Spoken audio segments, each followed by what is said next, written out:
In Tom Bauer's book, her father says the story about the washing up company was not true. He said she got no reply from the washing up company or Hillary Clinton. They ignored her. They only changed their advert because they had hundreds of letters. Her dad says he made the reply up because he didn't want her to be disappointed. He was afraid to disappoint his princess because she punished him. So he tried to give her everything she wanted. I find that very disturbing in such a young child. The Duchess of Sussex released the first episode of her podcast series Archetypes today, August 23.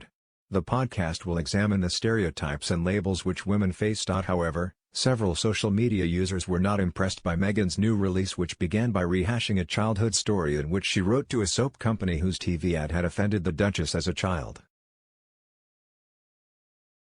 Following an interview on the kids' channel Nickelodeon, the ad was changed from Women Fighting Grease to People Fighting Grease. However, social media users were quick to point out that this wasn't the first time they had heard the anecdote. Red 3008, at Red 6731419231, said, "So, Meghan's podcast landed.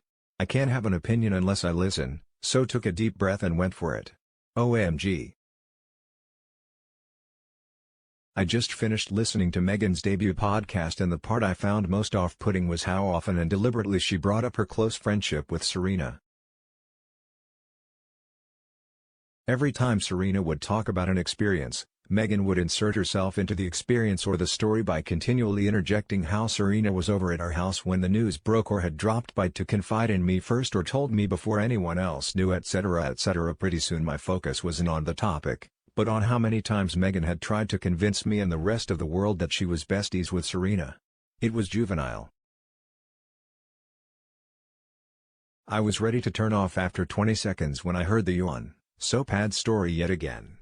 And could take no more after 1 minute 21 seconds! Others agreed with the sentiment. One Twitter user, Natalie Bridge, at NatalieUb666, said she couldn't stomach listening to the podcast. She said, "Tried to listen but just couldn't stomach her voice with the fake giggles pretending they are BFF. It's rubbish. I even fast-forwarded it to see if it got any better, but no, it didn't. I am an American, formerly from California. I admire the UK for its history and common-sense approach to life. Your queen is an awesome woman with huge expectations of her leadership. That said, I question who would join a club, a church, or a company expecting that all would change because of your superior workness. People join organizations to advance or support the purpose and values the group believes in. You don't join and demand that they change to suit your values. This Meghan was a train wreck from the beginning." Others were harsher in their criticism of the podcast. Something and Nothing, at HC6GP, said, "Claws down a blackboard might be more interesting and less painful." The Duchess began the program slamming the soap ad from Procter & Gamble, a corporation her and Prince Harry's charity the Archewell Foundation has now teamed up with to focus on gender equality.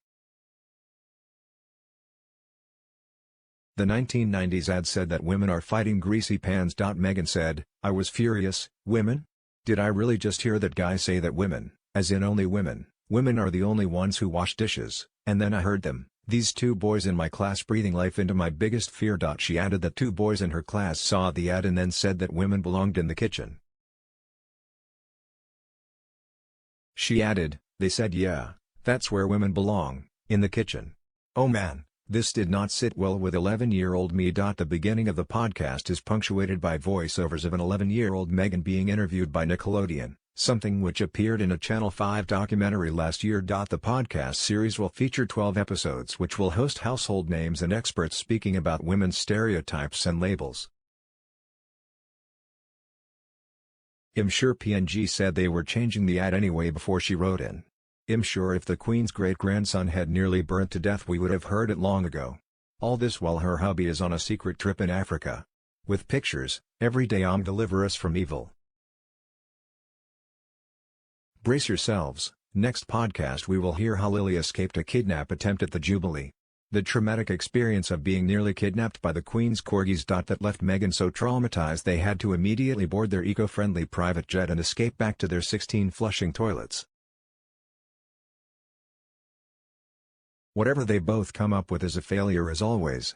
Markle is a needy person and doesn't really feel sorry for Harry either. Both have become pathetic, and Harry is a puppet. They don't want to be part of the family but they want the titles. How does that work? Shows how pathetic they are. So she hates the royal family. We know this already, so move on, Duchess Pinocchio. Why is she still complaining? She married Harry for the fame and the money-making potential, full stop. The last laugh is no one cares about her or what she says unless she attacks her in-laws. It must drive her mad that she's so irrelevant at this point. See you next week, Maggie, with more attention-seeking antics. Maybe by then you'll learn to get a life. And to think how Jessica stood up for her, even calling Catherine names. She did babysitting duties for Meghan while they were in Canada, gave them access to places while they were dating, and let Meghan use Jessica's connections. She was well connected, being the daughter-in-law of former Canadian Prime Minister. Then as soon as they moved to California and didn't need a Canadian connection anymore, bye. Meghan said she didn't have anything to do with Jessica and her family anymore. Who needs enemies when you have Markle as a friend? What about the story about Archie nearly being in a room with a fire? That was a news story. Even the media or Serena Williams, or it seems anybody at all, had heard that one. Likely it never happened at all. So? The stereotype was 30 years ago. No progress has been achieved in 30 years. Why rehashing again the same cliches? Is it typical of the woke non-culture of trying to drag us into a world of 30 years ago and try to shame people who have done their best to change societal behavior and who have succeeded? There was never a genuine suicide attempt. Meghan had meetings with Oprah before she married Harry. She never planned to stay in the UK. She thoroughly researched Harry, it's documented in Tom Bower's book. She had friends hunting for an English husband for her while still living with her fiancé Corey and also seeing 2 other men, one of them Rory McIlroy. She discussed Harry and surmised that he was needy and obsessed with his mother, but she thought she could handle him. She even bought the perfume Diana used to wear. Poor Mutt didn't stand a chance. The soap ad story, as Mimi tells it, isn't even true. What actually happened is that her teacher got the whole class to write letters to the soap company about the ad being sexist. But of course, that wouldn't put Mimi and only me front, back, and center of what happened, so that wouldn't be any good at all. It would just be truthful, a concept that is an anathema to Mimi. Once upon a time, there was a prince and a D-rated actress who thought it would be a good idea to milk the British royal family for all she could, a bit like all those that come to Britain to milk the system that we mugs have paid for. I read a post from a lady time ago, expressing that M's message about women was passé. While still a ways to agree, it's no longer the kitchen or any other derogatoriness of the past, for women today. This means that Meghan has no audience, and no one identifies with her message. A message that's always conflictive and murky. Woke has no idea of woman in the kitchen means. Contemporary women cook when they must, and cook wisely. There are no old-fashioned women, housewives as we called them. Now we have house husbands, like Harry and me. I do a lot of choirs at the home.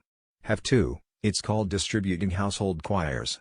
So again, message is passé. Living in the revolution years of the 50s and 60s. Nowadays, you have to justify yourself or become a failed leader like BLM. Took the money and ran. Leader's my elbow. Back to M, she wants to be royals but doesn't measure up. She's a known failed actress. What's left? Use titles, get some white dislike celebrities, and build a false case, while milking Crown? So, she has legs. She can push racism forward, and may stay. But eventually, it wears off, slowly when nothing real is proven. Time's coming up, see it.